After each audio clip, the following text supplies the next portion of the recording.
Bayangkan kita hidup di tahun 1920-an. Saat itu, ada satu kata yang dianggap lebih mewah dari emas dan lebih sehat dari sayuran. Kata itu bukan organik, melainkan radioaktif. Selamat datang di era kegelapan yang paling terang dalam sejarah. Sebuah masa di mana jika wajahmu bersinar, itu bukan metafora kosmetik, tapi reaksi atomik yang terjadi tepat di bawah kulitmu. Hari ini, kita akan membedah bagaimana zat paling mematikan di bumi pernah dijual sebagai lipstik hingga pasta gigi. Semua ini bermula pada tahun 1898, ketika seorang ilmuwan bernama Marie Curie menemukan radium. Radium memancarkan cahaya biru pucat dan selalu terasa hangat. Marie menyebutnya seperti peri-peri kecil yang bercahaya.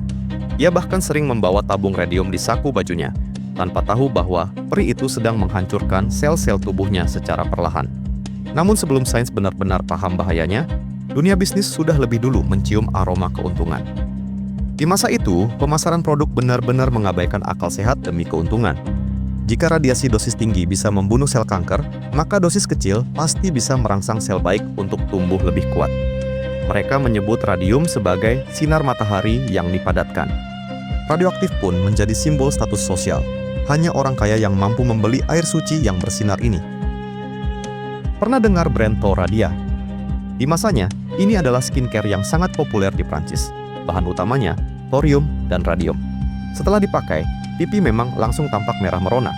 Tapi secara medis, warna merah itu bukan tanda kulit sehat, melainkan gejala awal kerusakan jaringan kulit akibat paparan partikel radioaktif. Tak hanya skincare, ada juga pasta gigi Doramat. Iklannya mengklaim bahwa radiasi radioaktif dapat meningkatkan pertahanan gigi dan gusi, serta membuat gigi tampak lebih bersinar. Padahal, zat radioaktif di dalamnya pelan-pelan merusak gigi dan masuk ke tubuh lewat mulut.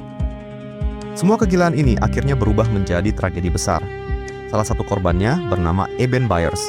Dia adalah atlet kaya yang meminum lebih dari 1.400 botol Raditor, sebuah minuman energi yang mengandung radium. Pada tahun 1930, giginya mulai copot dan tulangnya mulai keropos akibat radium di tulang. Kondisinya memburuk hingga sebagian besar rahang atas dan bawahnya hancur dan lepas, serta terbentuk lubang-lubang di tengkoraknya. Eben Byers akhirnya meninggal dunia pada tahun 1932 dalam kondisi fisik yang sangat mengenaskan. Jasadnya harus dikubur dalam peti mati berlapis timah karena jenazahnya masih memancarkan radiasi hingga ribuan tahun ke depan. Jika Eben Byers adalah tragedi seorang pria kaya, maka Radium Girls adalah tragedi yang jauh lebih kejam. Mereka bukan konsumen, melainkan buruh pabrik jam tangan yang setiap hari mengecat angka jam agar bisa menyala dalam gelap. Karena kuas cat sering melebar, perusahaan menyuruh para pekerja untuk menajamkan ujung kuas menggunakan bibir mereka agar hasil cat lebih rapi. Teknik ini disebut lip deep paint. Awalnya, semuanya terlihat menyenangkan. Cat itu berkilau. Mereka bahkan mengecat kuku, gigi, hingga rambut mereka sendiri, supaya ikut bercahaya saat kencan malam. Di pabrik, mereka dijuluki gadis hantu. Tapi tak lama kemudian, kegembiraan itu berubah menjadi mimpi buruk. Satu persatu, tubuh mereka mulai rusak.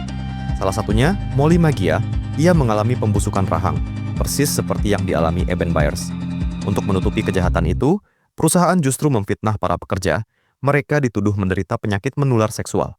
Para pekerja akhirnya menuntut perusahaan tersebut ke pengadilan.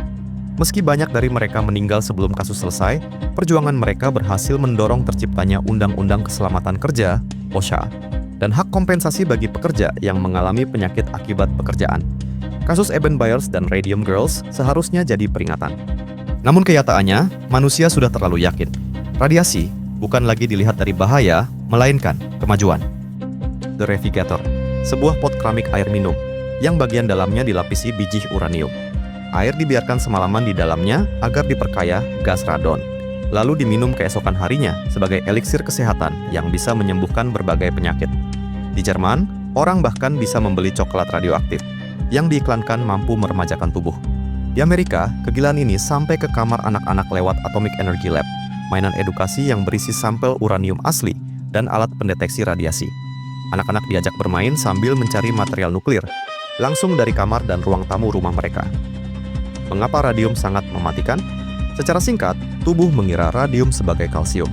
Zat ini langsung menetap di tulang dan memancarkan radiasi dari dalam tubuh selama ribuan tahun, sehingga dapat menghancurkan sel, membusukkan tulang, dan memicu kanker ganas.